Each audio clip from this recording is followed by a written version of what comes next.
Have you ever asked yourself, why can't I just get it together? You make plans, set goals, promise yourself you'll change, but when it's time to act, something just stops you. You freeze, you scroll, you procrastinate, and before you know it, another day, another week, another year has passed. And what's the first thing you blame? Yourself. You say, I am lazy, but here's what I want you to hear clearly today. You are not lazy. That's not the real reason you're stuck. Not even close. See, the word lazy is easy to throw around. It feels like an explanation. But in reality, it's a label that hides the truth, because the truth is deeper, more complex, and more powerful. You're not lazy, you're overloaded, you're confused. You're carrying emotional weight that's draining your energy. You're battling with invisible thoughts that are blocking your momentum. Laziness isn't a character flaw.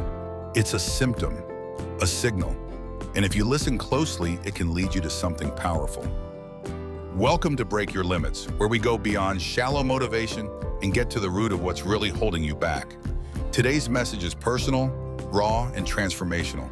If you've been feeling stuck, unmotivated, or like something inside you is sabotaging your potential, you're in the right place, because by the end of this, you won't just see your patterns differently. You'll understand them, and you'll know how to break free from them. Let me tell you a story. There was once a student, bright and full of ambition. Every morning, she would wake up and write out her goals, start a business, get in shape, read more, journal, eat better. The vision was clear. But day after day, the actions never matched. She'd end up watching videos about productivity instead of being productive. She'd clean her desk instead of writing. She'd plan the week instead of starting. And she hated herself for it. Every night, she'd go to bed with that crushing feeling. What is wrong with me? Until one day, she sat with her journal, and instead of writing what she should do, she wrote how she felt. And what came out shocked her. I'm scared. I don't know where to begin. I'm afraid of failing. I don't believe I'm good enough. That was the moment everything changed. She realized her inaction wasn't about laziness. It was about fear, about overwhelm, about a deep inner conflict between the person she wanted to become and the voice that kept telling her she'd never get there. And once she addressed that voice, things began to shift. That student is so many of us. We carry guilt over things we never fully understood. We call ourselves lazy because we don't know what else to call the feeling. But the truth is this: if you're here listening to this, searching for answers, it means you care.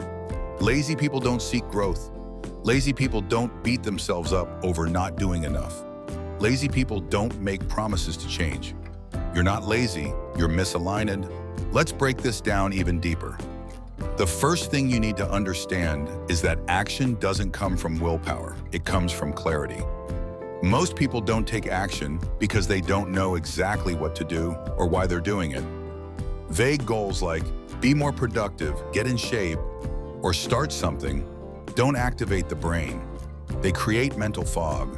But when you get clear, crystal clear, on what you want, why it matters, and what the first step is, your mind begins to unlock energy. Clarity creates momentum. Second, your brain avoids pain by default. If the thing you're trying to do is associated with failure, judgment, or past trauma, your subconscious will block you from doing it, even if you logically want it. That's why some people forget to apply for the job they say they want, or skip the gym, even though they've been telling everyone they're committed. It's not laziness, it's emotional resistance.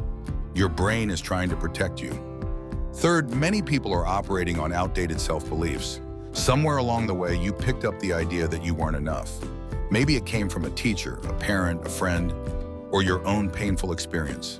And now that belief lives quietly inside you, influencing your choices without you even realizing it. You tell yourself, why bother? I'll just mess it up. Or it's too late for me anyway. That belief creates inaction. And then you label that inaction as laziness. But the root isn't lack of effort, it's lack of belief. So what do? You rewrite the story, you challenge the script, you stop blindly accepting the lies your inner critic has whispered to you for years. You begin by questioning what you've always taken as truth. You begin by shining light into the shadows. Start by asking yourself a powerful question. Not just what am I procrastinating on, or why can't I start, but something deeper. What task or goal am I avoiding, and what emotion is underneath that avoidance? Because most of the time, it's not the task that's the problem. It's the emotional meaning you've attached to it. It's not just about not going to the gym. It's the fear of looking foolish, of feeling out of place, of being reminded of past failures. It's not just about not starting that project. It's the pressure to be perfect, the fear that what you create won't be good enough, or that you'll be exposed as not having what it takes. It's not just about endlessly scrolling on your phone. It's the need to escape a silence that's too loud, to distract yourself and from thoughts you don't want to face, or to soothe the restlessness you can't name. You've trained yourself to avoid discomfort, and that's not weakness. That's a coping mechanism. But if you want to grow, you have to get honest with yourself. When you identify the emotion that lives underneath the delay, whether it's fear, shame, doubt, or grief, you pull it into the light. You give it a name. You stop letting it control you from the shadows. And that awareness alone begins to break the cycle. Because you don't fight resistance with more resistance. You don't force your way through it with guilt or shame or self-hate. You disarm it with understanding. You lean into it with compassion. That's how transformation begins. Once you understand that you're not lazy, you're just in survival mode, just emotionally blocked, just unsure of how to take the next step, you can stop blaming yourself and start supporting yourself. And once you do that, you can build a bridge from where you are to where you want to be. That bridge isn't built with perfection. It's built with micro actions. The smallest possible steps, the ones that feel almost too easy. Forget about giant leaps for a moment. Forget about overhauling your life in 1 week. Think smaller, more intentional, more sustainable. Because small steps, repeated with a consistency, do something powerful. They rewire your brain. They shift your identity. They build momentum and trust within yourself. If you want to build discipline, maybe you just start by making your bed every morning. Not because it's revolutionary, but because it signals to your brain, I follow through, I show up. If you want to start reading, don't aim for a chapter. Just read 1 page. If you want to be healthier, maybe you just drink water as soon as you wake up. If you want to write, don't force a perfect article. Just write 1 messy sentence. If you want to create content, don't wait for a flawless idea. Just press record and start speaking. These micro actions are how change begins. They're how identity shifts. And when you repeat them, they become habits. And those habits become character. And that character becomes destiny. But it all begins with something small, something simple, something that proves to yourself, I am not lazy, I am in motion. Now take that old belief you've been carrying, the one that says, I'm just lazy, and flip it upside down. Replace it with truth. Say out loud, I'm learning how to honor my energy. Or, I'm not avoiding life, I'm healing. Or even, I've been afraid, but I'm facing it now. Say it again and again, even if it feels fake at first. That's normal. You're not lying to yourself, you're reminding yourself of a truth that's been buried under years of self-doubt. The dreams in your heart were put there for a reason. They weren't random, they weren't a mistake. You are worthy of them. You are worthy of becoming someone who doesn't just fantasize about change, but lives it. Let this be the moment you draw the line in the sand. Let this be the moment you stop apologizing for the past and start building your future.